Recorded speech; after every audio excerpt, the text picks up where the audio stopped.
Praise the Lord. Hallelujah. ప్రభు పేరిట మీ అందరికీ నా వందనములు. ఈ దినమునకు ఏర్పాటు చేయబడిన వాక్య భాగము పరిశుద్ధ గ్రంథము నుండి సామెతల గ్రంథము 3వ అధ్యాయము 27వ వచనం.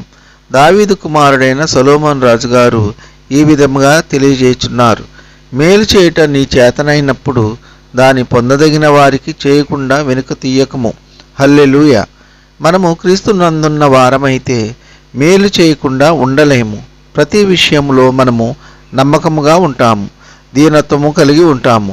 ఎవరైనా ఆపదలో ఉన్నప్పుడు తప్పకుండా మనము సహాయం చేయాలి.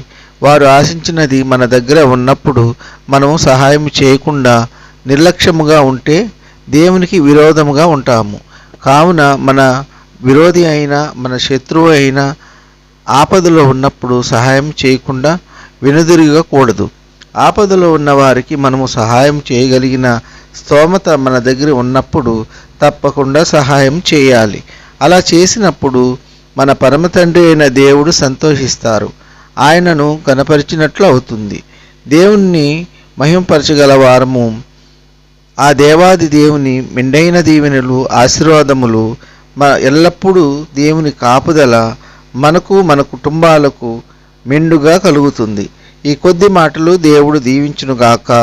ఆమెన్. ప్రార్థన. కృపా సత్య సంపూర్ణ మీ ఘనమైన ఉన్నతమైన నామను బట్టి వేలాది వందనాలు స్తుతులు చెల్లించున్నాం తండ్రి. అయ్యా, గడిచిన దినమంతా మీ యొక్క కృపతో మమ్ములను మా కుటుంబాలను కాచి కాపాడి మరి యొక్క నూతన దినంలోకి అడుగుపెట్టినందుకు మీ కోట్ల స్తోత్రములు తండ్రి. అయ్యా, ఈ వేకువనే లేచి మీ యొక్క వాక్యమును విని అంగీకరించిన ప్రియబిడ్డల యొక్క అవసరతలు అక్కరతలు తీర్చండి. అయ్యా, సొలొమోను రాజు గారు తెలియజేసిన రీతిగా ఆపదలో ఉన్న వారికి సహాయం చేయగలిగి ఉండి చేయలేకపోతే మీకు విరోధముగా పాపం చేసినట్టు అవుతుంది తండ్రి. అయ్యా, మేము ఆపదలో ఉన్న వారికి సహాయం చేయలాగున మనస్సు మాకు దయచేయండి. అయ్యా, మీ ప్రియబిడ్డలు ఏ విషయమై చింతించుచున్నారో వారి చింత యావత్తును తీర్చండి. అయ్యా, పిల్లలు చదువుతున్న చదువుల్లో మీరు తోడై ఉండండి. వారు చేస్తున్న ఉద్యోగ వ్యాపారాలలో మీరు తోడుగా ఉండండి. వారి యొక్క రాకపోకలలో తోడై ఉండండి. వృద్ధులను కాపాడండి. ముదిము వచ్చే వరకు ఎత్తుకున్నవాడు నేనే అని వాగ్దానం చేసి ఉన్నారు తండ్రి. వృద్ధాప్యంలో వారు ఆశించిన రీతిగా వారికి సహాయం దొరికేలా మీ కృప ఉంచండి. శరీర బలహీనతల నుండి విడుదల దయచేయండి. గర్భిణీ స్త్రీలకు సుఖమైన ప్రసవ దినాలు దయచేయండి. బాలుడు నడవలసిన త్రోవను వారికి నేర్పుము అని చెప్పి ఉన్నారు తండ్రి. పిల్లలు మీ యందు భయభక్తులు కలిగి తల్లిదండ్రుల మాట వినేలా మీ కృప ఉంచండి.